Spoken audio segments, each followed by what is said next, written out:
Salam Indonesia, salam tentara dari Sabang sampai Merauke, dari Minang sampai Pulau Rote. Mantalah iman kita, mantalah kasih kita, mantalah pengharapan kita. Tentunya dalam menjadi Tuhan dan juru selamat kita dan juru selamat dunia. Jangan katakan bahwa Yesus bukan Tuhan, jangan katakan pula bahwa Yesus bukan juru selamat. Dia adalah Tuhan, dia adalah juru selamat. Kalau engkau percaya, engkau akan diselamatkan. Kalau tidak percaya, engkau akan dihukum. Yohanes 3 ayat 3-6. Karena Yesus sudah berkata dalam Yohanes 14 ayat 6, akulah jalan dan kebenaran dan hidup. Tiada seorang sampai kepada Allah kalau tidak melalui aku. Jadi kalau mau sampai kepada Allah hanya melalui Yesus Kristus. Dan Petrus mengatakan dalam Rasul 4 ayat 12, dan keselamatan tidak dalam siapapun juga selain dalam Dia Yesus Kristus. Karena di bawah kolongan ini tidak ada nama lain yang diberikan kepada manusia yang oleh kita diselamatkan. Dan Alkitab juga mengatakan dalam Yohanes 3, karena begitu besar kasih Allah akan dunia ini sehingga Ia mengaruniakan anaknya yang tunggal supaya setiap orang percaya kepadanya tidak binasa melainkan beroleh hidup. Saya, saudara, kita semua yang percaya kepadanya memperoleh hidup. Kalau engkau percaya, engkau dan seluruh rumahmu akan diselamatkan, sebagaimana kisah Rasul 16 ayat yang ke-31. Dengan hati percaya engkau dibenarkan, dengan mulut mengaku engkau diselamatkan, dan orang yang percaya tidak akan dipermalukan. Tuhan Yesus memberkati kita. Haleluya, mantap. Dan semoga kekuatan Tuhan, kekuatan firman, kekuatan Roh Kudus, kekuatan doa, kekuatan iman akan terus menyertai kita saat istirahat ataupun mungkin lagi transaksi atau apapun yang kita kerjakan. Izinkan saya berdoa bagi kita, mari kita berdoa. Terima kasih Tuhan terus menyatakan berkat-berkat-Mu bagi kami, pemeliharaan dan perlindungan-Mu, dan nyatakan kasih-Mu terus, sehingga iman kami akan terus bertumbuh dalam Engkau, dan sehingga terjadi keseimbangan antara jasmani dan rohani. Terima kasih Bapa di surga, sehingga kemuliaan saya berikan kepada Bapa di surga dalam nama Yesus. Kami berdoa dan bersyukur. Haleluya. Amin. Saya akan membacakan Filipi 4 ayat 23, kasih karunia Tuhan Yesus Kristus menyertai roh. Saya ulang, the grace of our Lord Jesus Christ be with you all. Amen. Jadi kasih karunia itu penting bagi kita. Tapi tema kita adalah rahasia sukacita dan damai sejahtera. Jadi rahasia sukacita dan damai sejahtera adalah karena ya, kalau kita tahu bahwa kitab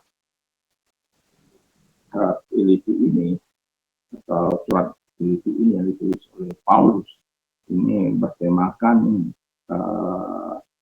sukacita di dalam memberi, sukacita di dalam melayani, sukacita di dalam kepercayaan kita kepada Kristus, dan sukacita di dalam memberi. Jadi sukacita itu kita nikmati karena kita memberi, karena kita menderita, karena kita percaya, karena kita melayani. Jadi kalaupun kita sedang melayani situasi yang sulit, kalau ada penderitaan, jangan pernah mempersalahkan siapa-siapa. Nikmati sukacita yang daripada Allah. Walaupun pada peristiwa 171, ya, anak saya itu sempat menjadi yang besar, itu sempat trauma. Lama juga dia mengalami trauma, oleh karena dia menyaksikan sendiri bagaimana dia diperlakukan ayahnya, ya, dan ibunya yang melihat situasi kondisi, dan mereka harus, dan saya harus mengantar mereka ke tempat harus seorang masyarakat, dan tapi kemudian mereka tidak kuat untuk menerima kami, dan harus disuruh pergi dari tempat itu karena melihat situasi dan kondisi. Dan anak saya pada waktu mengatakan, mari kita pindah ke surga. Saya hanya bilang kamu Tuhan Yesus. Terus setelah itu saya tanya dia, bagaimana tuh? Udah kamu bilang sama udah, tapi Tuhan Yesus nggak bilang apa-apa. Dan trauma itu cukup lama dialami, tetapi saya bersyukur bahwa setiap kali ada rame-rame itu kita udah mulai sudah mulai ketakutan, tetapi dengan pertolongan Tuhan pada akhirnya dia bisa melewati, dan doa-doa yang kami sampaikan kepada Tuhan kami tidak bawa ke psikolog, tapi kami menyerahkannya kepada Tuhan, dan Tuhan menolong dia dan bisa bangkit kembali. Puji nama Tuhan. Jadi rahasia sukacita dan damai sejahtera itu adalah karena satu, meneladani Kristus dan melayani orang lain. Jadi ada orang yang terlibat di dalam banyak kejahatan, banyak penggunaan narkoba, tetapi ketika dia meneladani Yesus dan mau melayani, hidupnya menjadi berarti. Karena apa? Tuhan memberikan penyegaran baru dalam hidupnya. Dia meneladani Yesus, dia melakukan seperti apa yang dikatakan oleh Yesus. Dia mencintai firman Allah, dia berdoa, dan Tuhan memulihkan hidupnya dengan sungguh-sungguh. Dan dia mau menyerahkan dirinya kepada Tuhan. Dan itu sangat luar biasa. Jadi hidup ini harus meneladani Yesus supaya sukacita kita menjadi sempurna. Sukacita dunia ini hanya sementara. Kekayaan mungkin kita hanya sementara. Tapi sukacita ilahi itu betul-betul membawa kita kepada hal yang sangat luar biasa. Dan saya ingat peristiwa satu itu, bagaimana istri saya menangis sepanjang malam, tapi saya bisa tidur borok. Jam 4 itu saya bangun berdua, saya masih dia nangis. Lalu saya peluk dia, saya katakan, satu hal yang tidak bisa diambil dari kita adalah Yesus. Dan Yesus itu harus ada dalam hidup kita. Sehingga kita dalam keadaan apapun, kita bisa tenang. Walaupun dia bilang, apa nggak pernah titipkan harta yang hilang ini dan itu. Tapi saya katakan, sudah, Tuhan akan menggantikan. Kita tidak bisa terikat kepada harta benda itu. Karena apa? Tuhan itu pemilik. Jadi kalau Tuhan ambil dengan caranya, ya puji Tuhan, syukur. Kalau Tuhan berikan, ya puji Tuhan, syukur.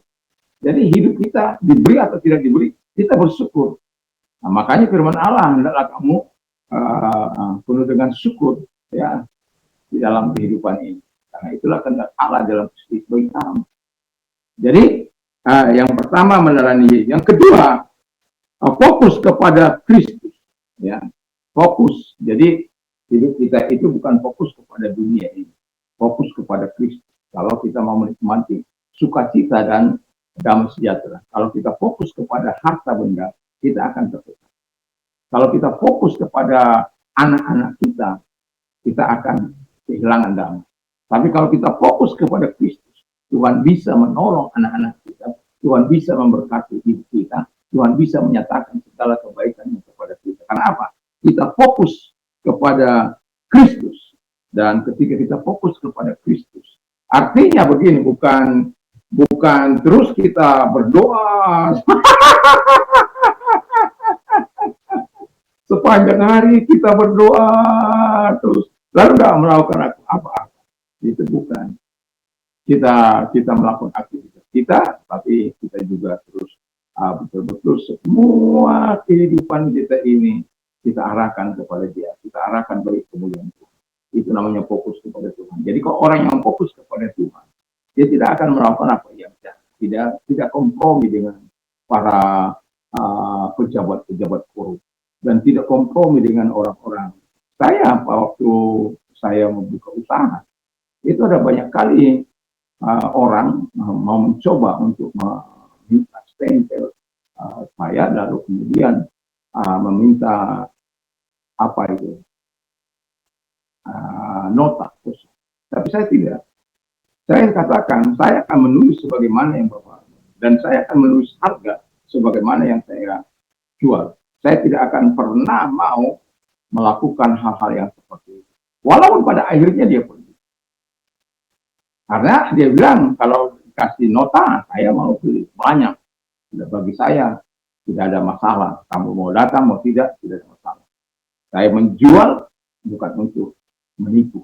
Saya menjual, saya harus tepat pada timbangan saja. Saya katakan, waktu saya membelinya di pasar sudah ditimbang, itu banyak kali kurang.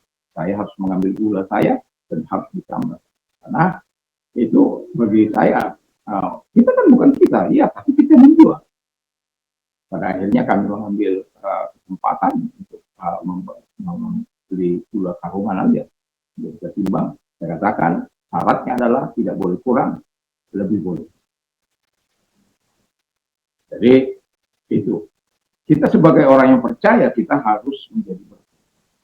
Karena ada banyak orang percaya nggak itu juga dalam menyembah. Jadi menjadi sulit. Ya. Itu nggak fokus kepada Tuhan. Kalau orang yang fokus kepada Tuhan, dia tidak akan melakukan itu. Yang terakhir kata firman Allah, hidup percaya kepada Kristus karena kasih karunia. Ya, itu sebabnya pasal 23 ayat 3. Jadi kita itu hidup percaya kepada Kristus itu karena kasih karunia. Itu sebabnya Paulus mampu menghadapi situasinya oleh kasih karunia karena dia percaya kepada Kristus. Dan doa harapan saya, kita juga adalah orang-orang yang mau mempercayakan hidup ini kepada Kristus karena kasih karunia, dan sehingga apa yang mau diberikan Tuhan kepada kita dan damai sejahtera itu akan melimpah. Itu sebabnya damai sejahtera Allah yang melampaui segala akal akan hati dan pikiran di dalam Kristus Yesus.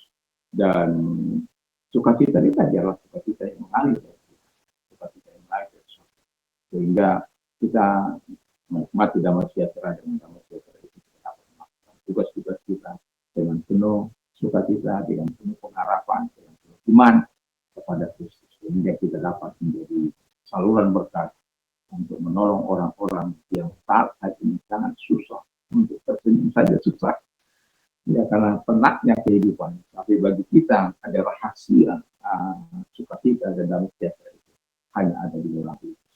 Mari kita terus menyerahkan hidup kita kepada Tuhan.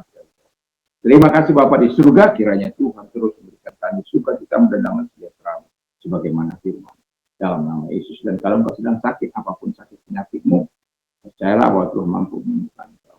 Mari arahkan tangan kepada Tuhan, kita berdoa. Bapak lihat tangan-tangan yang diarahkan kepada mereka sedang sakit.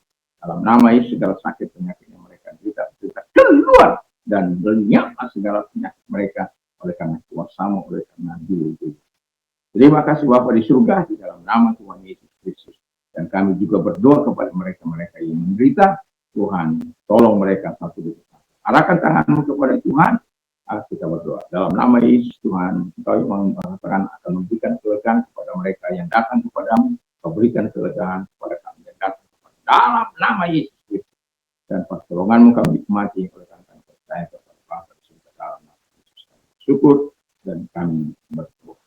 Terima kasih buat pertolongan-Mu. Terima kasih buat berkat. Berdoa dalam nama Yesus. Amin. Selamat malam. Selamat kita beristirahat, dan kalau kita mau tidur jangan lupa untuk membaca firman Allah dan memperkatakan satu dua ayat dalam hidup ini sehingga firman Allah akan menjadi bagian kita. Dan sebagaimana firman Allah dalam Mazmur 119 ayat 49 dikatakan di sana, ruler persecute me without cause. Jadi para pemimpin mengenai aku dengan tanpa sebab. Tapi yang mau menarik saya adalah, but my heart, hatiku tremble at your word. Tapi hatiku gemetar terhadap firman.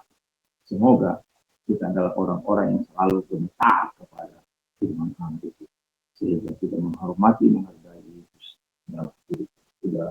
dalam hidup ini yang sudah memberikan firman. Yesus memberkati. Selamat.